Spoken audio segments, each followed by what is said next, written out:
Hello வணக்கம் friends. வாங்க நம்ம எம்வி பிளாக்ஸ் ஆஃப் மலர்விழி சேனலை இன்றைக்கி நம்ம பார்க்க போகிறது மாப்பிள்ளை சம்பா அரிசி இட்லிங்க.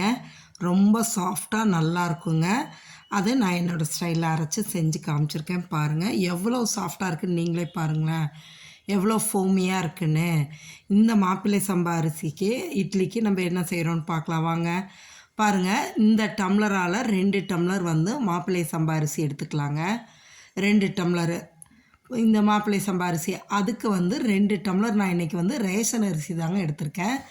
ரேஷன் அரிசி 2 டம்ளர் போட்டுக்கோங்க. இது 2 டம்ளர், அது 2 டம்ளர், மொத்தம் 4 டம்ளர் தாங்க. 2 டம்ளர் மாப்பிள்ளை சம்பா அரிசி, 2 டம்ளர் ரேஷன் புழுங்கல் அரிசிங்க எடுத்துக்கிட்டு இதை நல்லா ஒரு 4-5 தண்ணி ஊற்றி கழுவி ஊற வச்சிடலாங்க. மினிமம் 8 ஹார்ஸ், 6 to 8 ஹார்ஸுங்க. 6 மணி நேரத்துலேருந்து 8 மணி நேரம் ஊறணுங்க. நான் அதனால் காலையிலே ஊற வச்சிட்டேன். இதுக்கு உளுந்து பார்த்திங்கன்னா நான் கருப்பு உளுந்து தான் எடுத்துக்குவேங்க. 1 டம்ளருங்க. அதில் வெந்தயம் 1 ஸ்பூனு ஊற வச்சதை உங்கள்கிட்ட காமிக்க விட்டுட்டேங்க. ஃபஸ்ட்டு கிரைண்டரில் அந்த வெந்தயத்தை போட்டுருங்க. ஊற வச்ச வெந்தயத்தை எடுத்து போட்டு வெந்தயம் நல்லா இப்படி மெதுன்னு பாருங்கள், எந்த அளவு மாவு பொங்குன மாரி வந்திருக்கு. இதுக்கப்புறமா வெந்தயம் அரைஞ்சதுக்கப்புறமா நம்ம உளுந்து போட்டுக்கலாங்க. கழுவுன இந்த கருப்பு உளுந்து ஊற வச்சோம் இல்லையா, அதை கழுவுனதை எடுத்து போட்டுக்கோங்க.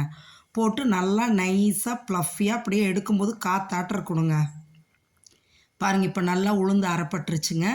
இந்த உளுந்து பாருங்கள் எந்த அளவு இருக்குன்னு ஃபோமியாக. இதை எடுத்து கிண்ணத்தில் போட்டுக்கலாங்க. போட்டுட்டு உளுந்து மேக்ஸிமம் 2 ஹார்ஸ்லேருந்து 3 ஹார்ஸுங்க. 2 மணி நேரம் 2.5 மணி நேரம் ஊறினாவே போதுங்க உளுந்து. அரிசி இந்த மாப்பிள்ளை சம்பா அரிசி மினிமம் 6லேருந்து 8 மணி நேரம் ஊறணுங்க. உளுந்து அள்ளிட்டு இப்போ அரிசியை போட்டு அரைச்சிடலாங்க. அதுவும் சீக்கிரம் அரைப்பட்டுருங்க. பாருங்கள், நைஸ் ரவை பதங்க. ரொம்ப குறப்பாக இருக்கக்கூடாது. நைஸ் ரவை பதத்துக்கு அரைச்சி எடுத்து நல்லா கரைச்சி வச்சுருங்க. காலையில் ஊற வச்சு இப்போ நான் சாயங்காலம் அரைக்கிறேங்க. அரைச்சி நல்லா உப்பு போட்டு இந்த அளவு தண்ணியாக கரைச்சிக்குங்க. ரொம்ப கெட்டியாக கரைக்காதீங்க. இந்த அளவு கரைச்சிங்கன்னா தான் இட்லி நம்மளுக்கு பஞ்சு மாதிரி சாஃப்டாக வருங்க. கரைச்சி இப்போ மூடி வச்சிட்டிங்கன்னா ஓவர் நைட்டு ஃபெர்மெண்ட் ஆகட்டுங்க. நைட்டு முழுதும் அது நல்லா பொங்கி வரும். காலையில் நம்ம இட்லி ஊற்றுறதுக்கு எடுக்கும்போது எப்படி இருக்குன்னு பார்க்கலாம். மூடி வச்சுடுங்க. இப்போ நம்ம காலையில் பார்க்குறோங்க. திறந்து பார்த்தோன்னீங்களா, அப்படியே பொதுன்னு பொங்கி மேலே நல்லா வந்திருக்குங்க. இந்த அளவு இருந்ததுன்னா இட்லி உங்களுக்கு ரொம்ப நல்லா வருங்க. இந்த மாவில் நீங்கள் இட்லியும் ஊற்றிக்கலாம், தோசையும் ஊற்றிக்கலாம், பணியாரமும் செய்யலாம், எல்லாமே செஞ்சுக்கலாங்க. அவ்வளோ நல்லா மாவு இதாக இருக்குங்க. நான் இப்போ துணி போட்டு தட்டில் தான் ஊற்றுறேங்க இட்லி. இப்போ தண்ணி கொதித்ததுக்கப்புறம் தான் நம்ம இட்லி ஊற்றின தட்டு எடுத்து வைக்கணுங்க. வச்சு மூடி வச்சுருங்க. கரெக்டாக 10 நிமிஷங்க. அப்படி சூப்பராக சாஃப்டாக வெந்திருக்குங்க இட்லி. எடுத்து வச்சு இதுக்கு ஒரு கார சட்னிங்க, தக்காளி சட்னி. பாருங்கள் இப்போ எந்த அளவு சாஃப்டாக நல்லா வெந்திருக்கு பாருங்கள். பார்த்தாவே உங்களுக்கே தெரியும் இட்லியோட இது.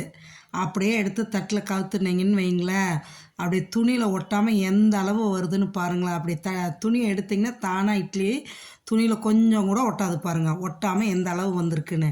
இட்லி அவ்வளோ சாஃப்டாக இருக்குது. இந்த தக்காளி சட்னி அவ்வளோ சூப்பராக இருக்குங்க. இந்த மாப்பிள்ளை சம்பா அரிசியில் நிறைய சத்துக்கள் இருக்குதுங்க. இரும்பு இருக்குது, துத்தநாகம் இருக்குது. இந்த ஹை ஃபைபர் இதில் இருக்கிறது கேன்சர் வராமல் தடுக்குங்க.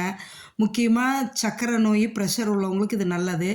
இவ்வளோ சத்தான இந்த மாப்பிள்ளை சம்பா அரிசியை நம்ம குழந்தைங்கள்லேருந்தே கொடுத்து பழக்கிடலாங்க. அவ்வளோ நல்லா இருக்குங்க. நோய் எதிர்ப்பு சக்தியும் கொடுக்குங்க. மறக்காமல் நீங்களும் இந்த மாப்பிள்ளை சம்பா அரிசி இட்லி செஞ்சு சாப்பிட்டு பார்த்துட்டு எப்படி இருக்குன்னு கமெண்ட் செக்ஷனில் சொல்லுங்கள். குழந்தைங்களுக்கும் கொடுங்க, சரிங்களா? பாருங்கள், அப்படியே நம்மளோட அடுத்ததுக்கு ஒரு கோலம் பின் பண்ணியிருக்கேன். பார்த்துட்டு எப்படி இருக்குன்னு சொல்லுங்கள். நீங்களும் போட்டு பாருங்கள். இது 21 புள்ளி 11 புள்ளி எடைப்புள்ளிங்க. 21லேருந்து 11 வரைக்கும் எடைப்புள்ளியாக வச்சுக்கோங்க. ஊடு புள்ளின்னு சொல்லுவாங்கள்ல, அதுமாரி எடைப்புள்ளியாக வச்சுட்டு பட்டர்ஃப்ளை தாங்க போட்டிருக்கேன். அவ்வளோ அழகாக இருக்குங்க இந்த கோலம். நீங்களும் போட்டு பாருங்கள். நம்ம சேனலை லைக் பண்ணுங்கள், ஷேர் பண்ணுங்கள், சப்ஸ்கிரைப் பண்ணுங்கள். இது வரைக்கும் நம்ம சேனலை சப்ஸ்கிரைப் பண்ணாதவங்களாக இருந்தால் மறக்காமல் சப்ஸ்கிரைப் பண்ணிவிட்டு பெல் ஐக்கானை டச் பண்ணிங்கன்னா ஆளுங்கிற ஆப்ஷன் வரும். அதையும் டச் பண்ணிங்கன்னா தான் நான் டெய்லி போடுற புது வீடியோ உங்களுக்கு நோட்டிஃபிகேஷன் வரும். நீங்களும் பார்க்கலாங்க.